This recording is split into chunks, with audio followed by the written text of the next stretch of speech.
Welcome to my room. The cleanest, most organized room in the game.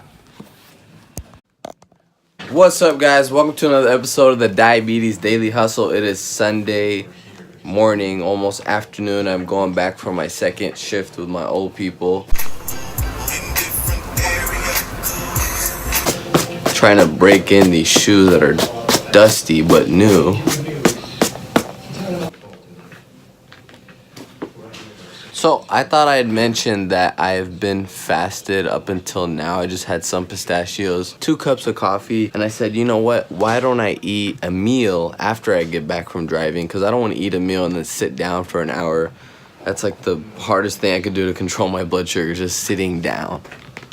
So it's almost 12 p.m. Blood glucose has been in the 97 to low 100s range ever since my low I hit at 1 a.m. My alarm hit me and I felt kind of low, so I had 1 tablet.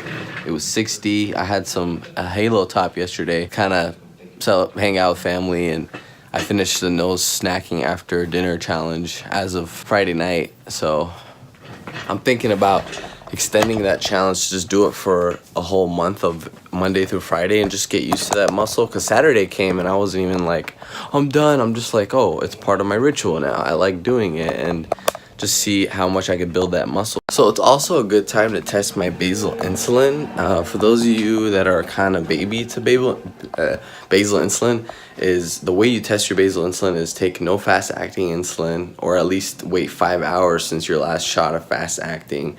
No food, no exercise, and really minimal. I guess if caffeine really affects you, but caffeine doesn't affect me, unfortunately for others. So I was like 97 40 minutes ago. Dex is reading 108, and it's been pretty steady. I've been at 4.5 units of Tresiba at 5 a.m. and then about 8.5 units of Tresiba at 11 p.m. So I'm gonna go pick up my old people. See you guys later, and I'll probably take you guys in for how I do family gatherings when I eat low carb and how I manage all that craziness. Crazy. Thank you for tuning in. Decided I'm gonna bring this book with me because I really need to finish it. Like, I'm on the most important section of the book. Well, one of the most, nutrition. And I was like in my head, I'm gonna make podcasts about this book when I got it sent to me. I'm gonna do this, that, which I did, but like not as much as I thought I would. So I went with the Adidas. Sorry, Nike, they didn't feel right with the tracks. So I'm not really much of a stylish guy, but I'm trying to get better, you know. Okay, this is really crazy, but I just got to work and it's 162, which I'm really shocked. Dex is reading 132 with a slight arrow up, and I'm trying not to beat myself up for this. I'm just trying to like say interesting and like kind of like it's an experiment, you know. I'm not doing anything different. It's just like coffee doesn't affect me, so I know that's probably running through some of your guys' head. It really doesn't. Like, I've been drinking coffee every day for the past like 2 years, never bolus for it. It could be that my basal's too small, which is good. I'm glad I tested. Maybe lunch has been fine and I've been taking too much insulin. That's why, you know, basal is always number one. We start blaming our bolus, but I don't know. I'll tell you guys the update. Okay, so it's 1 p.m. I just got home, checked my blood sugar again, and here's the thing I've been learning and trying to push to other people is, even though my blood sugar is higher, I still want to follow the law of small numbers, meaning I don't want to overcorrect. And I know this sounds really simple, but the thing that I've been trying to push to a lot of people is the higher we go, the less accurate machines become, regardless of your machine. Freestyle Light, Contour, True Metrics. So when I got home, it was 140. I could have easily been 150, 123. It's so bizarre because I could check twice on the same place, but if I check twice on the same place, same finger, same spot, it's still 160. I'm more than likely, or 145. I'm more than likely going to be in that area, but I don't want to go up and then down really quickly. I'm not going to feel great. So the important thing I'm trying to say is, even though I'm 145, I went conservative and said, okay, I'm going to take a really 1 unit in my shoulder, take my 3 units of Novaloc for the food, and 2 units of R instead of 3 for the food that I'm about to eat, which is lunch, considered kind of like a breakfast type meal. So that is what happened. I'm not gonna beat myself up for that high.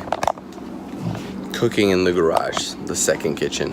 You ever get that feeling when you're eating your plate and you're like just eating so fast and you feel like you can't get enough of every bite?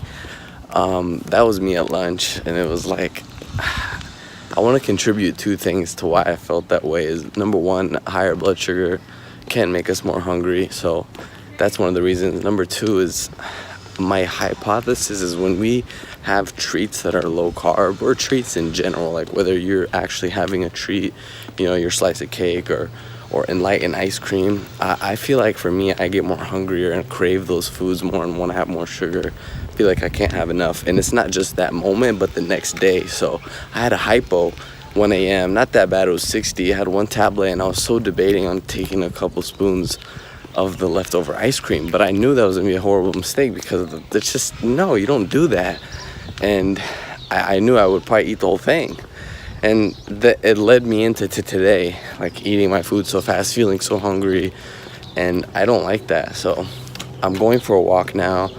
I gotta remind myself it takes a couple minutes for our brain to register what we just ate to feel actually full. So I had some sparkling water, felt kind of crappy for a minute. So I'm just gonna get some vitamin D, walk outside, come back home, and then edit the vlog. So this has been tempting me for the past hour of wanting just to finish a half of an enlightened from last night. And the reason why, I'm not saying that it's bad for me to eat half, but like I already feel full from my meal, from my lunch, and I want to go have an active rest day at the gym. If I eat that, I won't be able to do anything in the gym. I'll just feel like sluggish, gotta take more insulin, and I'm 130 right now, my blood sugar. Dex is reading 126, so I'm gonna go to walk to the gym. It's no weights today, just a little bit of treadmill, walking, stretching, so stay tuned. All right, let's analyze this for a minute. I'm just thinking about this as I'm walking to the gym. Things to get my blood sugar under 120 without having to risk major hypoglycemia without taking an extra unit is, one, pre-bolus sooner, because I was 145 and I just started eating. You know, I had snacked around with the pistachios. Number two, eat slower. That would have helped a lot. That could do wonders for me. And number three, maybe have ate less pistachios. Those three would have saved me from following the law of small numbers to correct that blood sugar and to play it safe, versus like, oh, instead of my brain, I'm not gonna go, I should have took an extra unit. I'm not gonna risk hypoglycemia. I'm honestly okay with being 134 right now, but I'm gonna walk to the gym and then get some more treadmill work in that should hopefully bring me down. If not, it's not the end of the world. All right, just did 10 minutes on the incline treadmill. Now I'm just doing basic stretches with the foam roller, and the Dex is reading like 123 or something. 125. Can keep my hands on myself.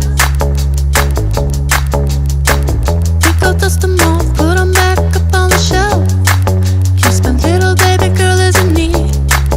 Am I coming out of left field? So I did another 10 minutes of the incline walking treadmill, so a total of 20 minutes. I don't really count the calories when I burn calories on those machines, but it's a good session. Now I got another 20-minute walk ahead of me. Dex is still reading 120s. And yeah, third Instagram post done. Gonna take you to a family gathering since today's Father's Day, so sorry, didn't take you guys with my family. I showed up super late, and here's me getting excited about pre-bolusing 6 units at a gas station. Pre-bolus in the gas station, that's gotta be a record. Right before I hit 30, I checked and took my 6 units.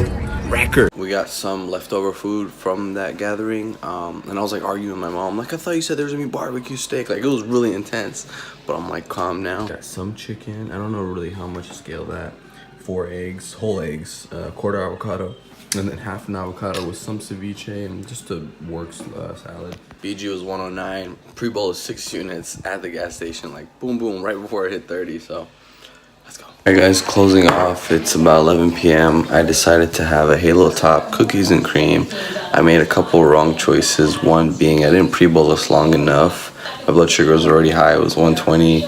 I took about I think 3 units of Novolog and 2 of R, and I didn't wait that long. And the ingredients are like really high carb on there. It's not high carb, but the ingredients are high glycemic. There was honey, molasses, and like I was like, ugh. So I ate it anyways.